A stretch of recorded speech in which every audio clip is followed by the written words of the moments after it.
Hello. Hello, hello. Welcome to another edition of Marks on Wrestling with your host, Jeremy York, and myself, co-host Donald Martin. Today we're going to be doing a review on WrestleMania V that was submitted by Nick, and I'll butcher his name. Apaluski? Apaluski. That's what I'm thinking. We apologize if we got your last name wrong, but anyway, this is a review we've had for a little while. We just had so much going on with WrestleMania 40 coming. Now that it's over, we can get back to doing this request and all. So how are you today, Jeremy? A little tired. As you can tell, I got a bit of laryngitis. I had a sinus cold last week, and finally on the uphill of that, still got a bit of a cough. Now it's just a matter of getting my voice to come back. And this is actually my first show since I got sick, and I'm doing a show every day for the next 4 days. Oh goodness, you better be taking some meds or getting cough drops or something. Yeah, well, I just had a cough drop. The last of it dissolved. Yeah, I've been taking all kinds of medicine for it, and seems to be doing pretty well. Other than that, I feel fine. But those first few days were brutal. Yeah, it's been over a month, and I started getting some sinus stuff really bad. I felt really bad. I was actually at work. Come home and I went to the doctor, got a shot, and within a couple of days I felt good. I'm still dealing with a little bit of sinus stuff, but it's the normal autumn, springtime stuff here. Well, for us up here, the weather has been going back and forth between, 60, 70 degrees, and then all of a sudden it's down below freezing. And it just kept going back and forth. Yeah, we haven't been going below freezing, but the temperature change has been evident here also the past couple of weeks. It's been in the 80s, and it drops down into the 60s, 50s. It was a little chilly this morning. I just got off work this morning, and it was a little chilly. We had a house fire right before I was getting off, so I'm still recouping from that. I had to stay. It wasn't that bad of a house fire, but we wound up saving pretty much everything except a few contents. Biggest thing is everybody got out safe. So that's good. So for those that are going to be watching, this is a pre-recorded show. We're doing this on Tuesday morning or Tuesday afternoon, and it'll be airing on Sunday because we both got a little something going on. I didn't realize until the other day that Saturday is going to be Backlash. Yes. And I'm only going to be able to watch about half of that. Well, I'm gonna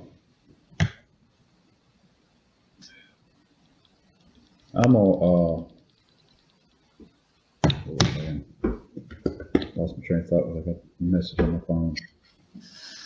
Saturday, we're having softball Saturday, and then Sunday I work, so I got some stuff going on Saturday morning, so I may not be able to watch. What time is it coming on? Is it coming on Saturday evening? It's coming on. The pre-show starts at 11 o'clock in the morning for you. Oh goodness. So I'll be able to watch the first couple hours, but I'm not going to get to see the main event because I have to take off no later than 3, preferably 2:30, because I have a 2-hour drive for an investigation that I'm doing that night, and I did not even think about that. That was going to be the night that Backlash was going to be. I really wanted to watch that all the way through because they're in France. Yeah, I didn't realize it was coming up this quick. Seems like only yesterday, just a couple weeks ago, WrestleMania 40 was going on. I know. But I just jumped in real quick. And of course, everything that's been going on with Raw and SmackDown, they're doing that draft stuff right now. The whole Bloodline continuation thing going on there with Solo and all that stuff. And I really haven't got to sit down and really watch a good Raw. I just watched some of the clips from the 2 nights of when they were doing the drafts. I do have to say the ones that got drafted from NXT are very well deserved. But I felt like that they could have probably added a couple more, pulled a couple more out, and put them on the main roster. Mm-hmm. Sorry, I'm dealing with an issue right now. But the ones that did get picked, they've earned it. Especially Dragunov. Yeah, I watched a little bit of it last night. Yesterday was a long day at work. I was dead tired yesterday. We got done with everything. I kind of went to bed a little early. I did watch the last part of Raw, I think. Saw a little bit going on. Yeah, Backlash this weekend. I'll get to at least watch it Sunday when I go into work, if I don't get to Saturday. Yeah, I'll watch part of it Saturday. Then I'll probably just watch the whole thing over again on Sunday. And then maybe the following week, for the following week, we can do the review. So speaking of reviews, this is what we're going to be talking about today, WrestleMania 5. Mega powers collide. Yeah, it was a fun event, but for the time frame, it wasn't like the WrestleManias back then weren't quite as exciting or explosive like today's WrestleManias are.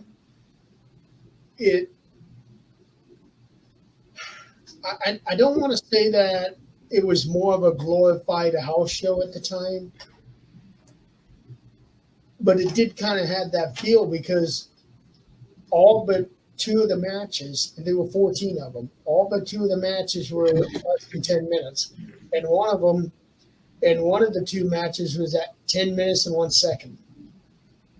Yeah, there was one that was like really good, and it wasn't even a match. It was the Rooster and Bobby Heenan. It was nothing. Yeah, one match was half a minute. Yeah, and part of that may be, like I said, before we came on air, it may be the fact that we don't get to see the storylines, remember the storylines leading up to other than the main one. Saturday nights, back then it was Saturday night's main event. I do remember watching those when I was younger, and all of them leading up to Hogan and Macho having a fallout over Elizabeth, more or less. I wonder how much of a storyline.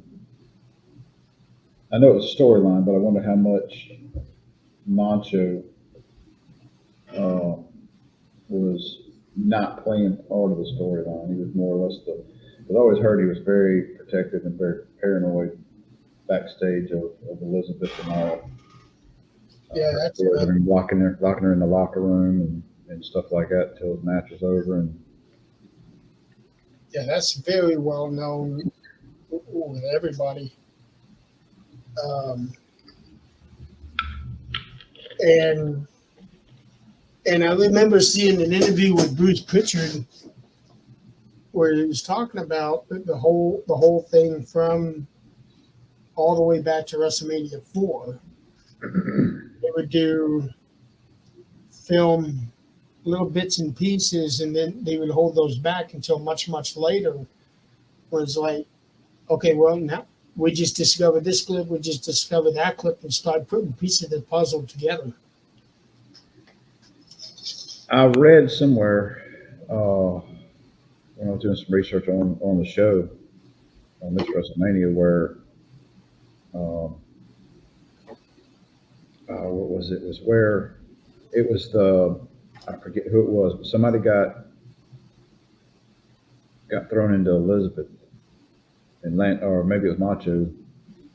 Anyway, somehow or another she got hit and knocked down or thrown down or something, and they said that Randy wanted to meet up in the hotel room and just go over that whole thing for hours on end of just the knockdown of Elizabeth. They never, the guy was like, I'm not going to hurt her, man. It's like, come on. And just overly protective, I guess. Paranoid almost. He had issues with, Jake the Snake. Didn't know for sure that he didn't believe that Jake had the Cobra devenomized and all that stuff before that match. Yeah. So that's one reason he had him so hyped up on that, and so worried about it. Because that's one reason he had that kept the snake on there a little longer than what he was supposed to. To say that Randy not only being overprotective but also being a perfectionist would be an understatement. Yeah. Now, as far as an entertainer, wrestler, I mean, he's way up there. Yes, he was. He was top notch. He was good wrestler back in the day. Um, Sadly, like a lot of them back in those days, are gone now. Yeah. I would say that for WrestleMania 5, the Hogan Savage match was probably the second biggest main event WrestleMania had up at that point, behind Hogan and Andre. Yeah.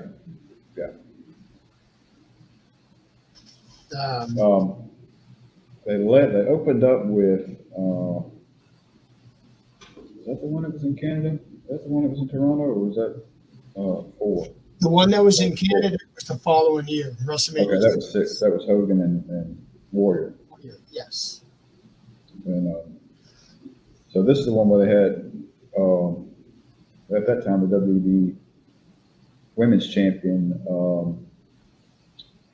Rockin' Robin sing the national anthem. It's like, I mean, kudos to her for getting up there and doing it, but it wasn't a great singing performance, I'd say.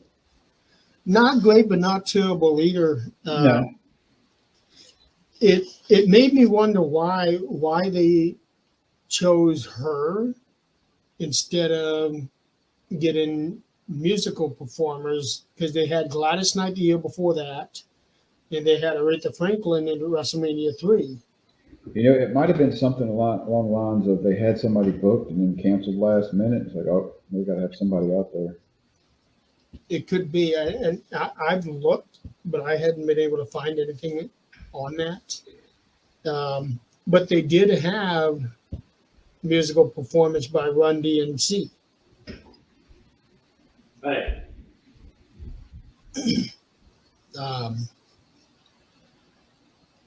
The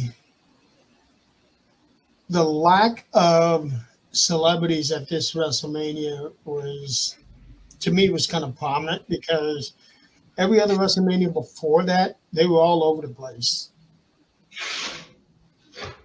But we had Run DMC and Donald Trump. Yeah, Yep. he was ringside. Yeah. They talked with him for a few minutes in the middle of the show. Trump Plaza was huge. Sitting on that place looked almost like it was a circus tent. It is. Let's see. So it was promoted as Trump Plaza, but it was really called the Boardwalk Hall. But it's connected to the Trump Casino. Yeah. And another thing that's real significant about this place is that this is the first and only time they've done back-to-back WrestleManias at the same location, which I thought was pretty cool. The way that they had the layout for the arena, I thought was really, really good. The way that they had the lights strung up, the way that they had the logos placed, where the commentator booth was at. Because when you look at everything on this side of the arena is the entrance. They come out. Here's the ring, and over here is where the commentators were. Right. So they could see them as they came out. Right. And the commentary between Jesse and Gorilla, I think, is very underrated for this event. It may not have been like how Gorilla and Bobby were at the Royal Rumble 92 and WrestleMania 8. Mm-hmm.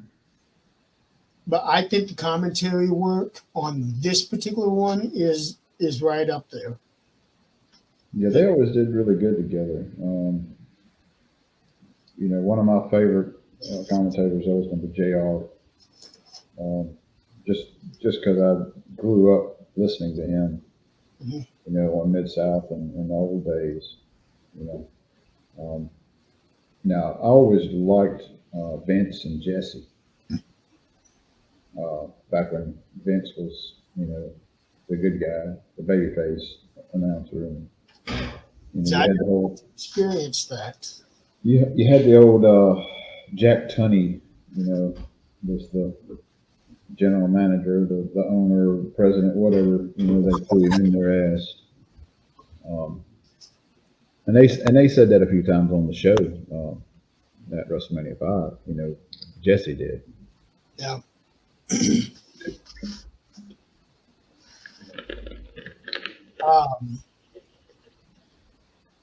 When they did the overview with the camera, it looked like it was a very, very large group of people, and the attendance was just shy of 19,000 people, which is pretty good.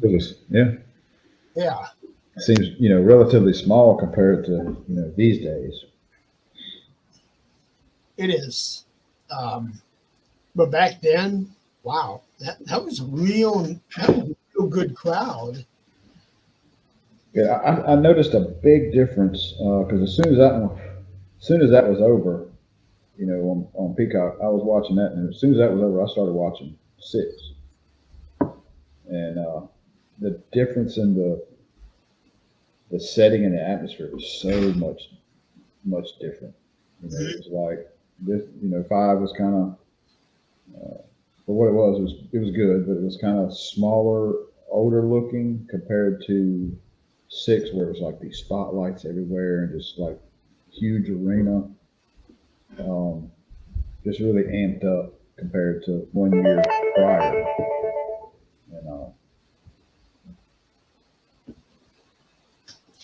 Well, when you have when it comes to having Hogan versus the Warrior, I mean that's your top 2 baby faces. But in this case, Randy Savage was a top baby face, and then he wasn't. Right. You turned the heel pretty quick on one of the main events when he hit Hogan backstage after Elizabeth got knocked down, and Yeah. Hogan carried her out to the back and left Macho in the ring defending against two guys, and that whole scenario, him come back here and just started going after Hogan and blaming the accident on him, and then pulling out the well, you're just after my title and blah blah blah. And Yeah. So that was the match of the night. And watching this WrestleMania, it gave me the feel of a regular box where most of all the other matches don't really matter per se, right, even though a good portion of them did have something of a storyline, like Demolition and Powers of Pain, Jake and Andre. They had something, but they just weren't anywhere close to what Hogan and Savage had. right. Well, I mean, back then you had Saturday Night Main Event. It came once a month, maybe every couple of weeks. I I don't remember exactly, but it wasn't like you got it now where it's 2 shows a week, 3 shows to count it NXT.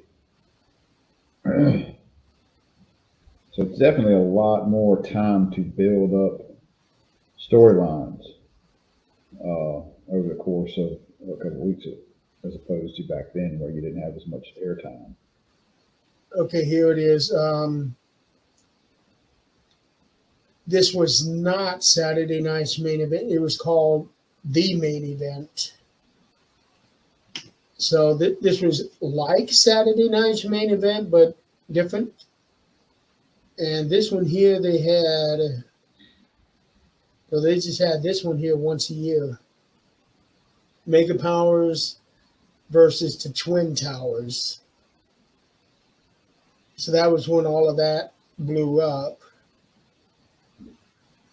And ironically, If I remember right, that bleeds over from Survivor Series. If I remember correctly. yes. Yeah, it leaked over from Survivor Series and the Royal Rumble because the Twin Towers eliminated Hogan. And then Hogan eliminated the Boss Man.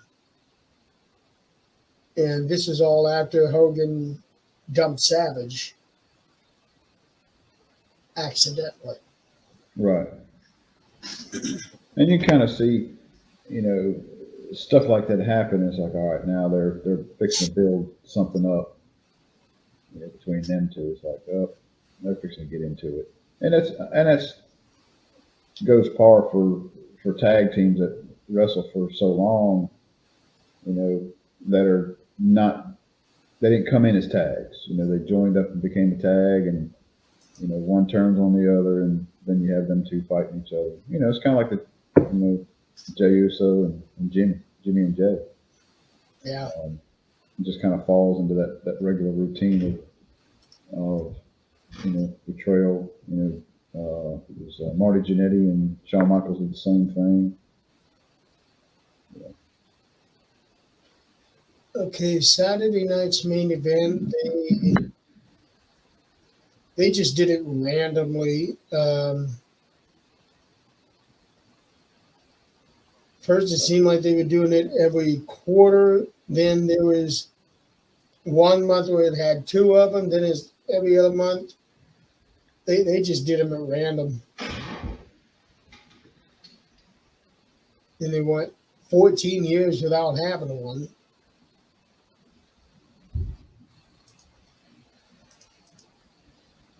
But Saturday night's main event was pretty significant back at the time. Very much like how Clash of the Champions was for the WCW.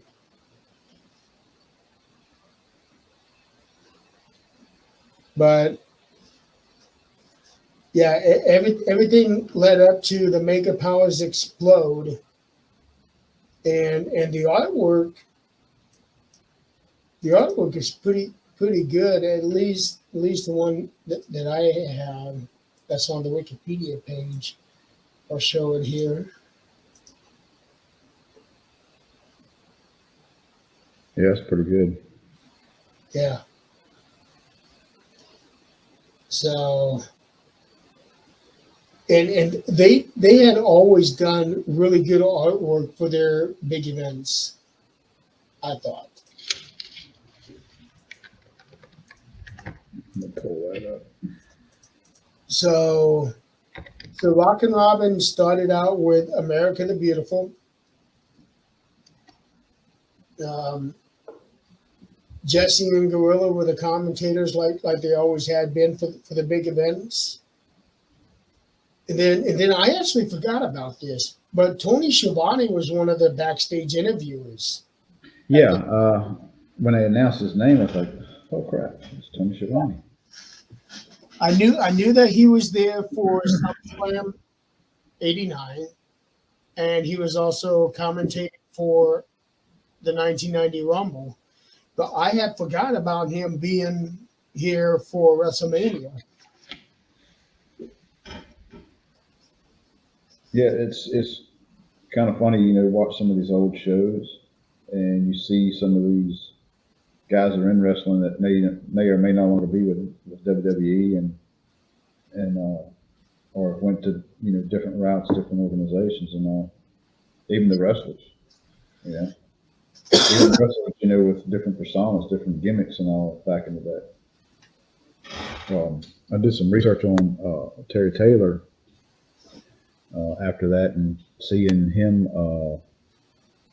I mean, he was at WWF at the time. He was in and out. He was with WCW and these small organizations, and he'd come back to WCW, or he'd come back to WWF.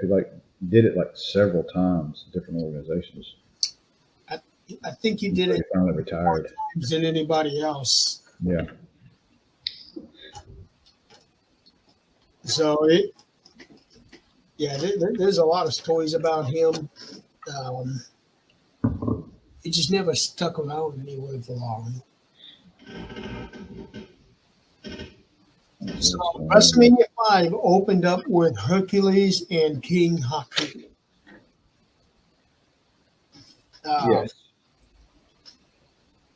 On paper, it seemed to be a run-of-the-mill match, but when you think about WrestleMania, and nowadays they make a big deal out of what match is going to open up the event, and they probably still did then. We want to make sure you have the right match to start everything off.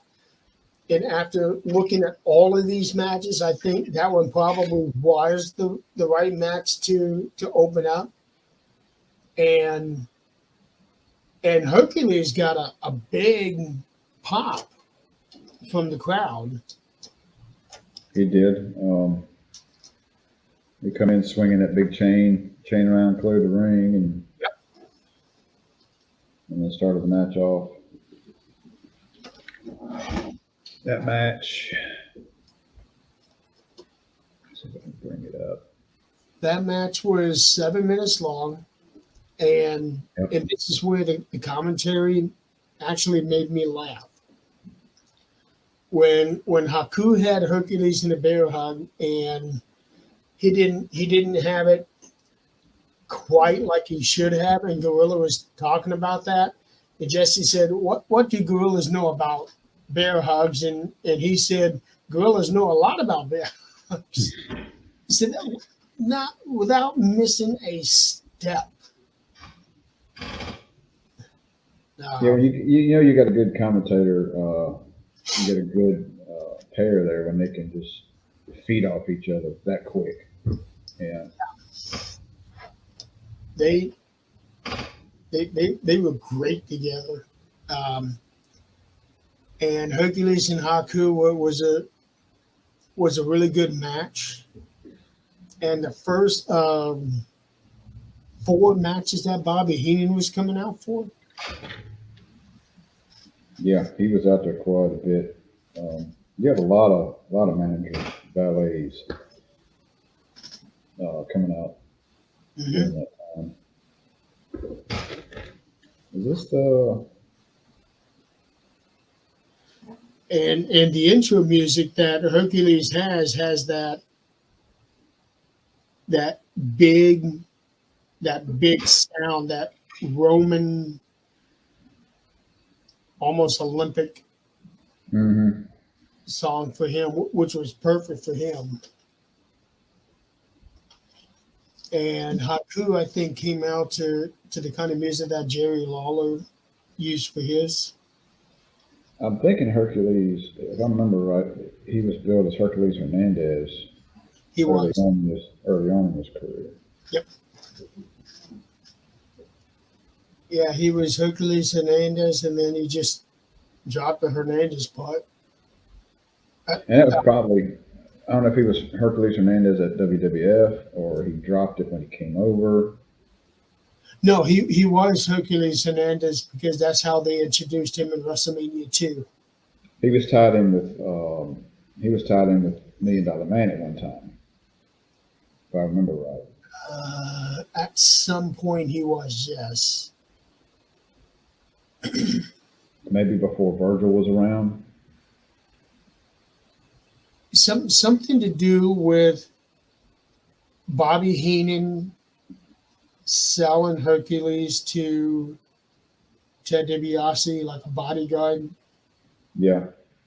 and Hercules didn't take too kindly to that.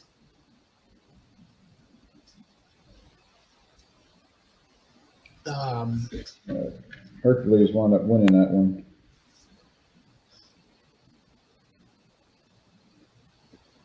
Hercules ended up becoming Power and Glory with Paul Roma. And they were a good team. Kind of surprised they didn't have a tag title run. But Hercules at this time, I would say he was probably easy a top 5 baby. Sorry, every time I move, I got something going on with the cord or something, but I'm not touching it. It don't make any sense. I know, I see it every now and then. But he got one of the biggest pops of the night from the crowd.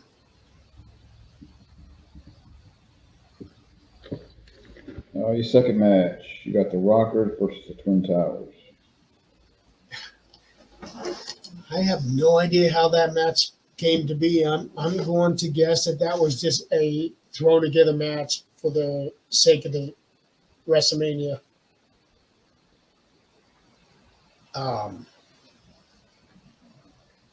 Because you had 2 of the biggest guys on the event taking on 2 of the smallest guys on the event. Oh, I put a note on here. And when I wrote these notes, I wrote them, a couple weeks ago. So I'm having to decipher what I wrote. The Twin Towers, Big Boss Man Hakeem. Hakeem was, what was his other character? What was his other gimmick? He was the one-man gang. That's right. So he had been around for quite a while.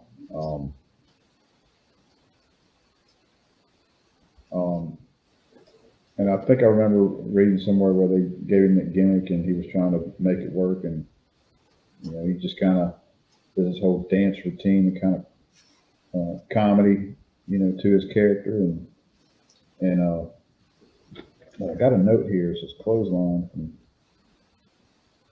I'm guessing from Hakeem to Shawn Michaels, and Shawn Michaels, he sold that thing like big time. When he hit him with that clothesline, I thought he took his head off. Yeah, a lot of people thought he killed him. Yeah, that was like, oh my God, that was brutal. And that was really payback for when it was Shawn and the Boss Man. Shawn was running around, and then he ducked under something or flipped over the boss man, and then he turned around and nailed Akeem. It just happened so fast that he never saw it coming. Yeah, and it goes back to early on with Shawn Michaels. Being the good wrestler that he is and able to sell really good. You some of them were way over extreme sales, but he sold that clothesline really well. And then Sean, when Akeem tagged in, he did this little dance. Then Sean tried to do the moonwalk. Not I bad. didn't see that. I didn't see that one. Yeah, that was towards. I think that was when Akeem first tagged into the match. Sean did the moonwalk. Not very pretty.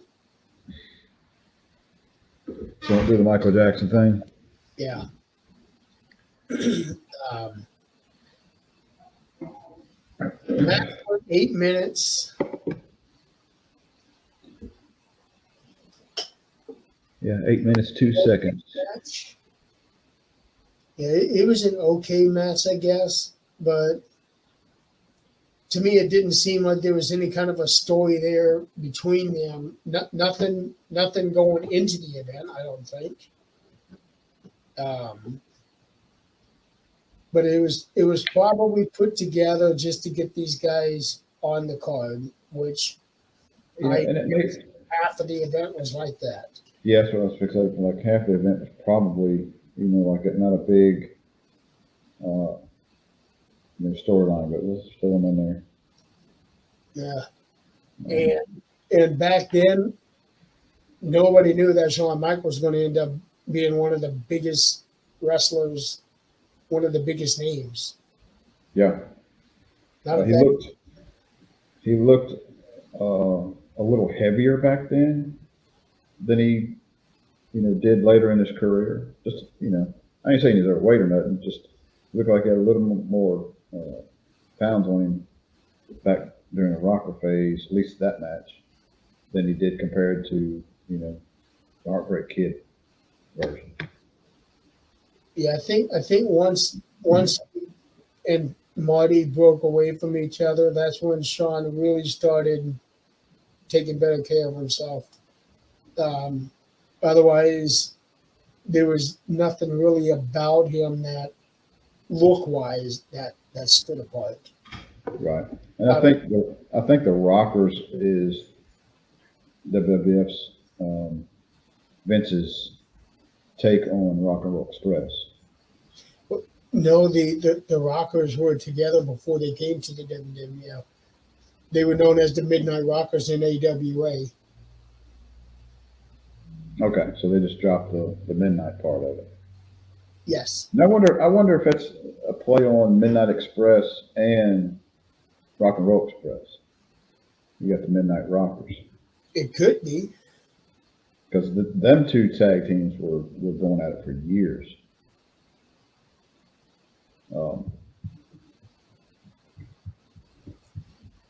And Ricky Morton is still wrestling. I know we talked about that earlier on one of the other shows. Rock and Roll Express was always one of my favorites growing up.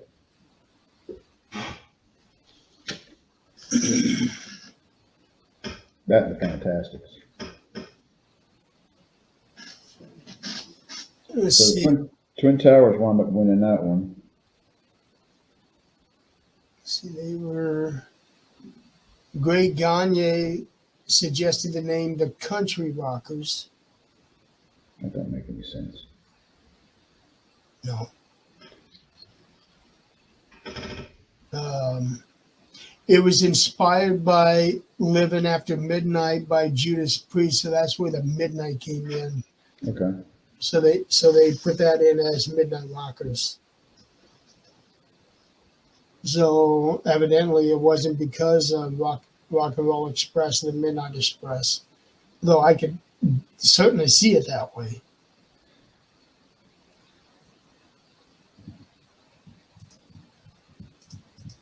But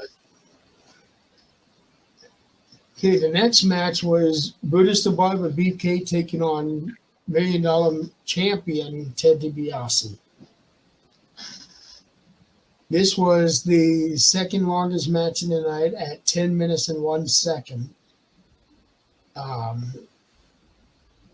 recall Beefcake coming down to the ring, and he had a bag with him. He has clippers inside the bag, and well, I was kind of thinking, I was like, well, he's got those clippers, and the crowd is so close to where they're coming in. You know, it's like he probably stuck in the bag, you know, keep from safety reasons. You know, because I mean, when they were coming down to the ring, I mean, it's like their crowd is reaching out, and they're like, there's They're right there. no space there. Yeah. Yeah. I want to say that he had them in a bag before some of the times too. But I really remember on this one because they were dressed in red, white, and blue, which was completely in contrast to what he was wearing, which is black and gold. Brutus? Oh, that night at the match. For this specific match. Yeah. It seemed like Brutus and DiBiase kind of,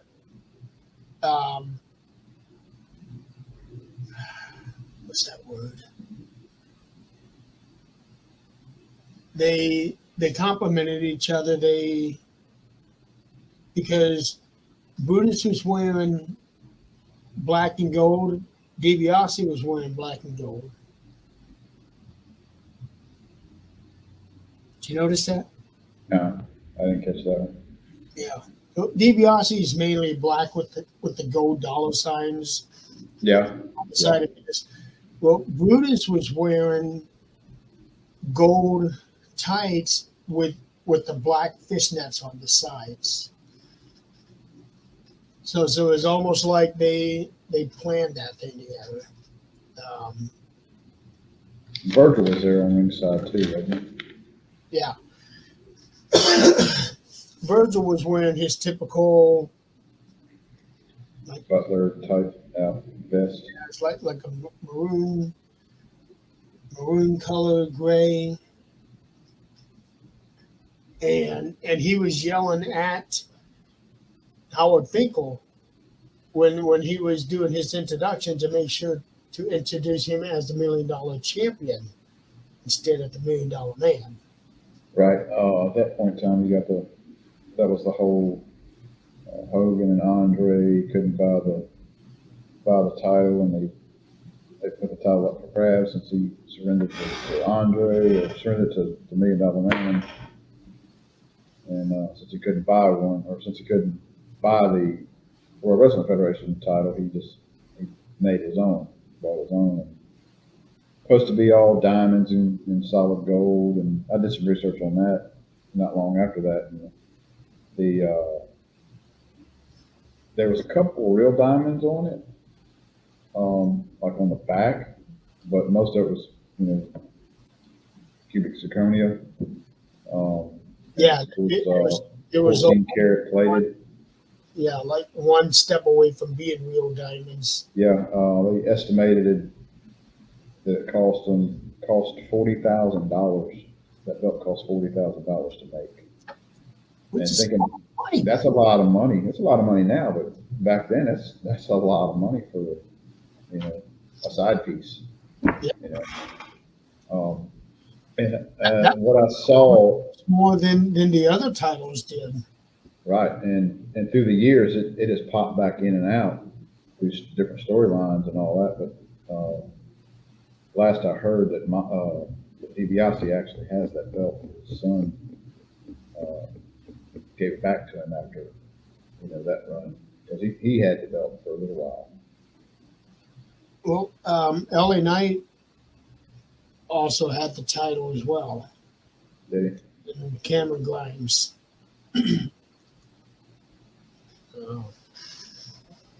It's almost like they bring it out every decade. Mm-hmm. DiBiase had it in the 80s, Steve Austin in the 90s, Mm-hmm. DiBiase Jr. in the 2000s. Actually, no, I think he might have been more in the 10s. And then LA Knight and Cameron Grimes in the 20s. So we'll probably see it here in about 6 or 7 years again. That match ended up in the double count out.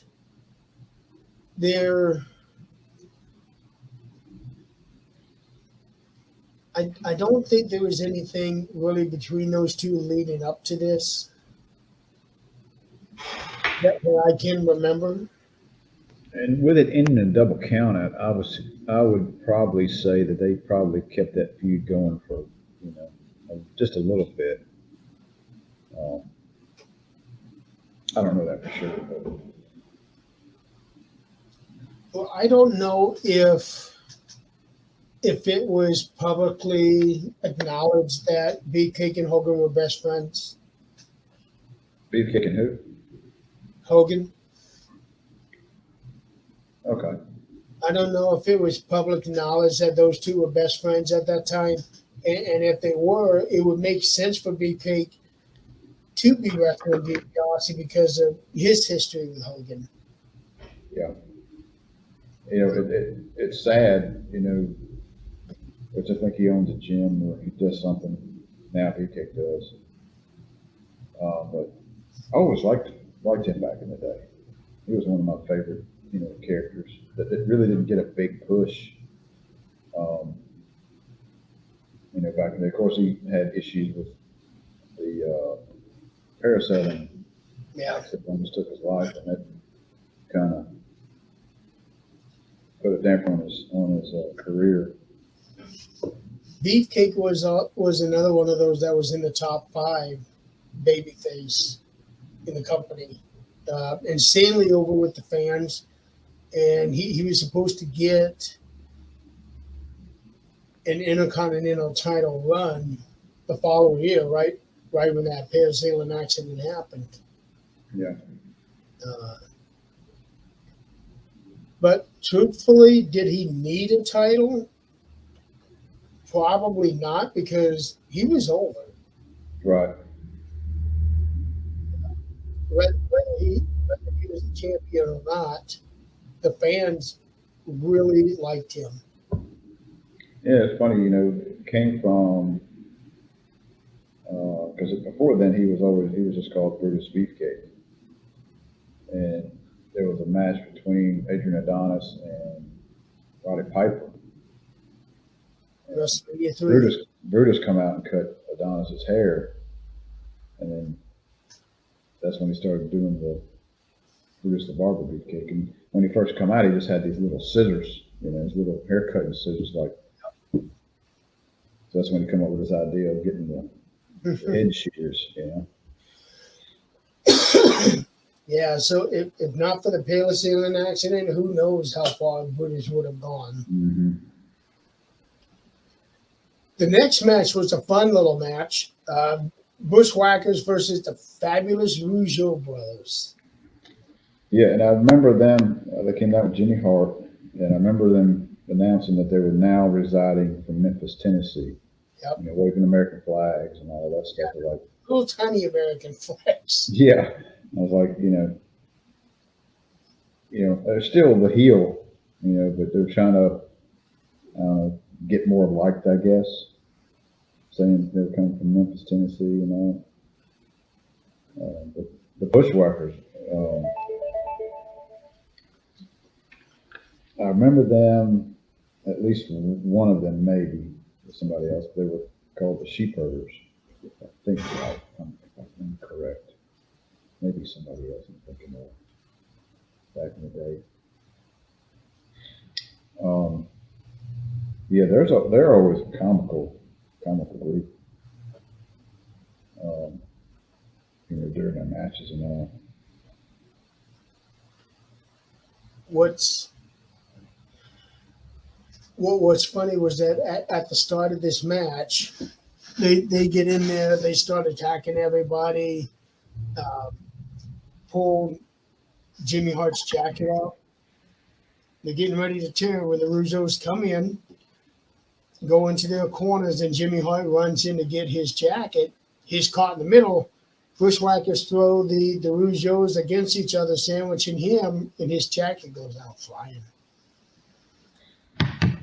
So that was a fun visual right there. And it was also this match where when the Bushwhackers were coming down, that was when you notice after all them steps that they come down, then they get on the platform, there's another step that they had to come down, and Butch almost falls down because of that, which we would see that several times throughout the night. But Butch was the first one to trip.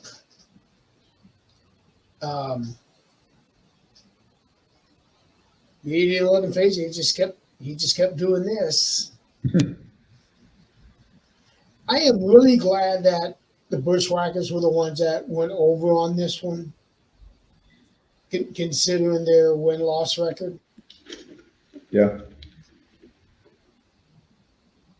And I'm actually happy that Luke was the one who got the pin, because I think normally Butch is the one that usually gets the pin, but in this time, Luke got the pin.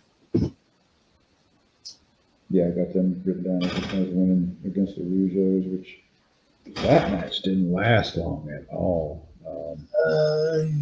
5.5 minutes. Yeah, 5.5 minutes. Your quickest match, of course, is the Heenan match. Yeah, I guess it was par. I guess it was par for the event. You got a couple of them that were under. You got several of them that are under 7 minutes. 7 minutes long.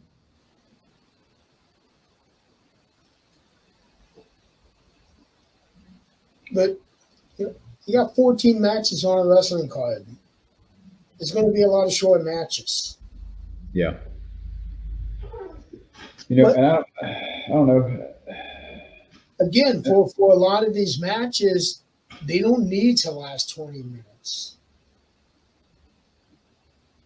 Because most of them did not have a significant storyline going into the event. Right. Which was normal for the time.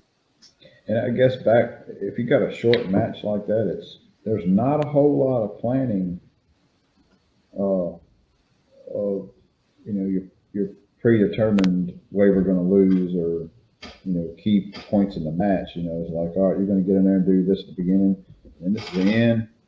Y'all figure out the other 2 minutes that you got going on, in the middle of the match. Okay, so the event was 3 hours and 40 minutes. That's 220. You divide that by 14 matches, that's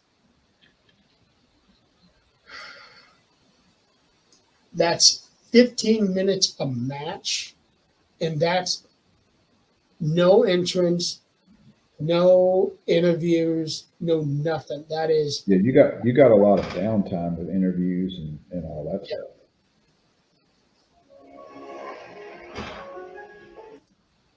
So there's going to be a lot of short matches. I always enjoy bushwhacking matches. You're guaranteed to have a good time. I never was a big fan of theirs. I don't know why. Maybe it's the fact that back in that day, it was like wrestling's real. Maybe it's like they're just not serious. I don't know what it was. Like I said, I always liked the high flyer type.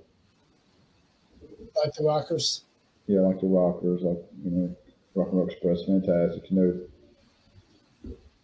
Well, those two teams would eventually team up together for the #1 Survivor Series.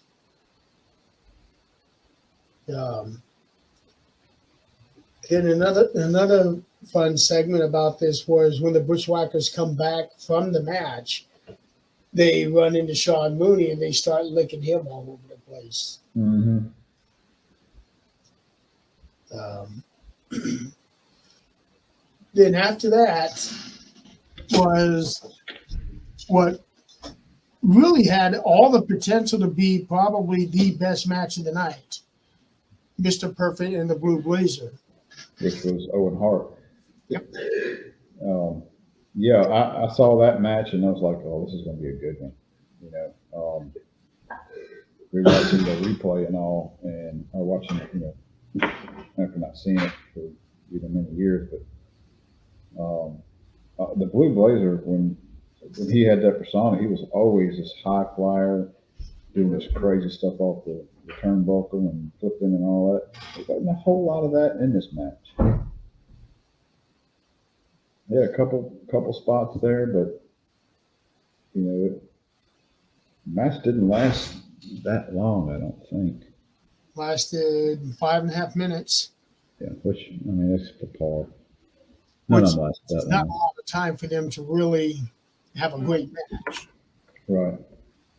But it was good, and they went through a few things where you got to do like a sequence to be able to do something. You can't do it.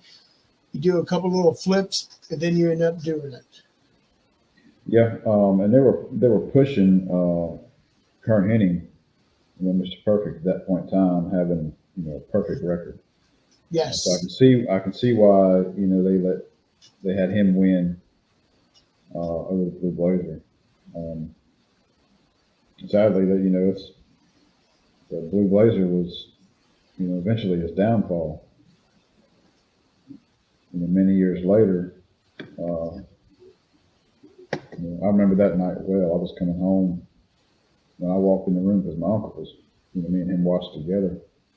And I had just gotten home, and when I walked in, it's like nothing really going on. I was like, "What's going on?" I said, "I know, Owen Hart fell from the ceiling." It's like, "What?"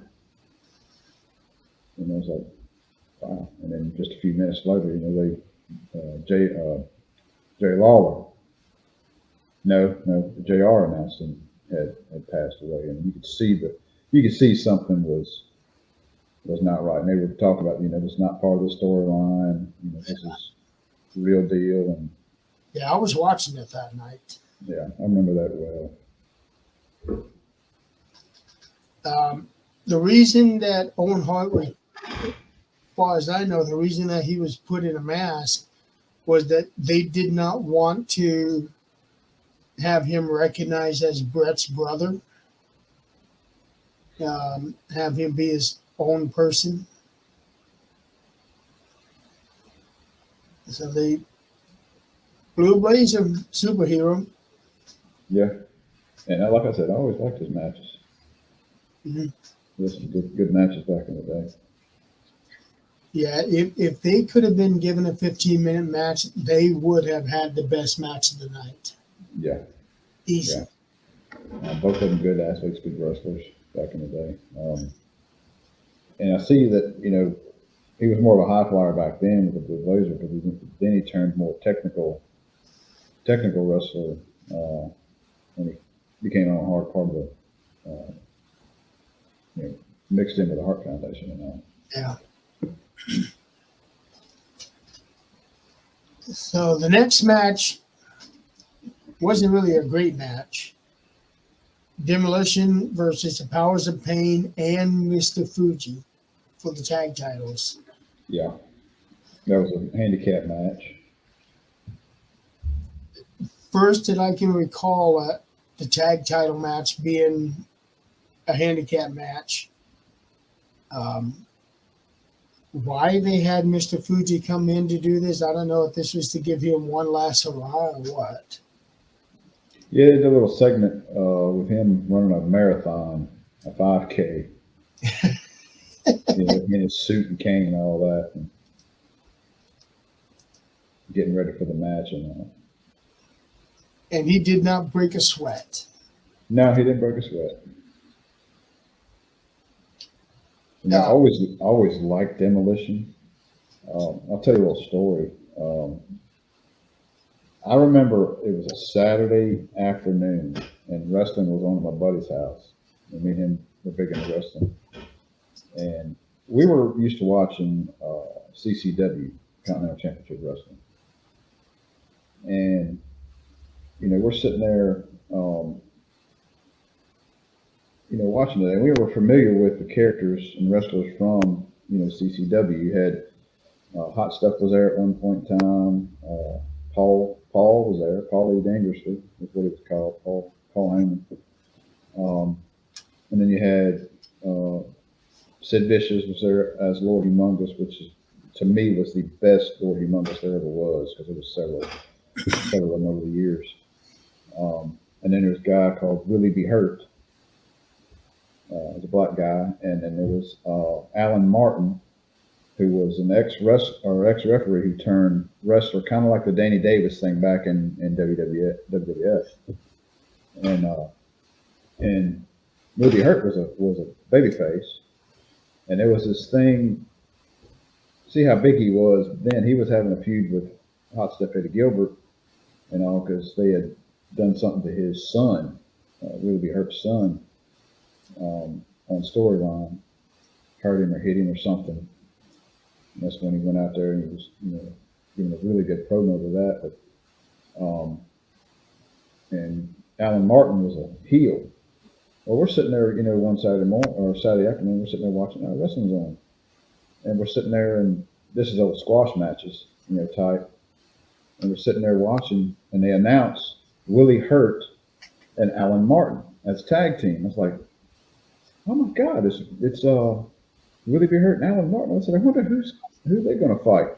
And then Demolition's music come on, and we just start busting out laughing. Like, oh my God, they're fixing to get destroyed. But I always liked Demolition. The music genre, was always set with me, I guess, because of the more heavier metal sound. Oh yeah, that set the tone for what you knew what the match was going to be. And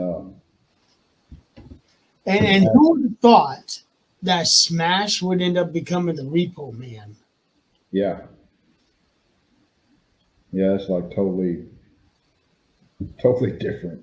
I know. Gimmick and all. And that was his idea. Was it? Yeah. Smash, that was his idea to become the Repo Man. That was after Demolition split up, I guess. Yes. When Crush came in and Axe had some health issues. Mm-hmm. See, I didn't realize back in that time, it's like, wow, they got another guy there. Why is Axe not wrestling anymore? This new guy's wrestling. It's like, now years later you find out, oh, okay, well, that's why. He was having health issues, and they brought him another guy in there to tag with him, because they already had a good thing going. Powers of Pain was with Mr. Fuji. You had a lot of good managers back in that day, and you didn't realize that those managers at one time, were wrestlers. You had Fuji, you had Jimmy Hart, Bobby Heenan, of course, was always the Weasel, was always the big one. Sonny did a little bit for just a little while with LOD. Slick was there. Miss Elizabeth.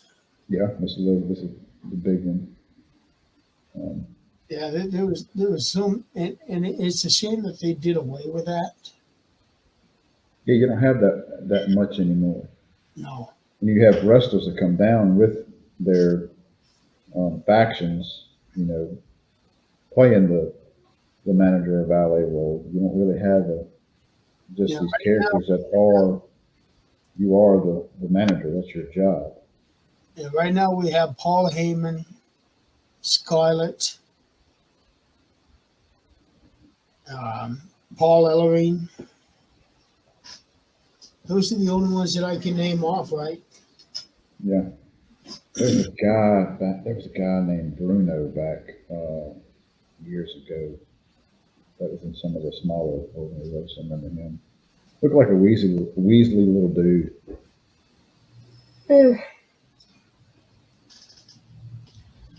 But that match wasn't a very good match. However, Mr. Fuji did do some good things. So he moved around not too bad. He was 54, I think, for this match. It's like 2 years older than I am right now. And to think that he climbed up on the top rope and jumped off, landed on his heels, and his heels swept out from underneath him. That was a rough bump for him. I would imagine at that age. Yeah. Whole match was 8 minutes 20 seconds. Pretty long match for this card. And He wound up being the one that got pinned. Yep. And I could see the finishing move they did with him. They were very careful on that, because I think one of them was holding him over their knee, and the other one was coming off the top rope with an elbow, and you could see that he didn't really hit it, you know. And it's like, well, he's protecting the old guy. But it gave Demolition that revenge finally over Fuji for turning on him. Mm-hmm. The next match was Dino Bravo versus Rugged Ronnie Garvin. That match was horrible. Yeah. That was also that was the second shortest match of the night too. Yeah, that one was pretty quick, pretty hard. It took them longer to walk down the ring than it did actually wrestle. Yeah. And I don't know, because I remember Ronnie Garvin back in some of the smaller stuff. I don't know. Of course, Dino Bravo was with Hart, is that right? Maybe with Jimmy Hart at one point in time. He may have been there at that match.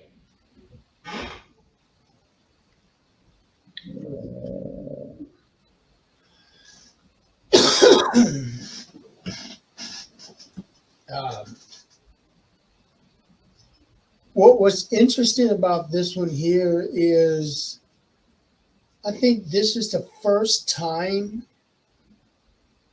No, it wasn't the first time. Terry Funk was. But it was one of those few moments where a former NWA World Champion showed up at WrestleMania.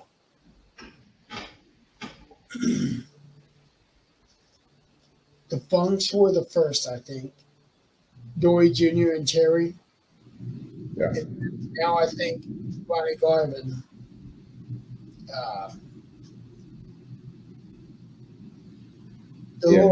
Championship wrestling. The little sideways slam finished him off.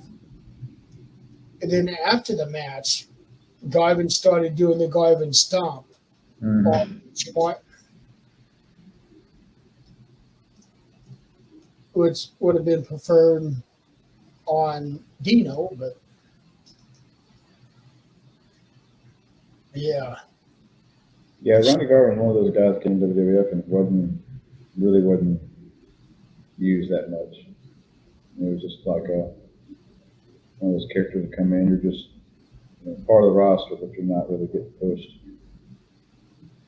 Which is sad considering that Ronnie was the world champion, although for a very short amount of time. But still, he got that title. He was doing something right. Yes.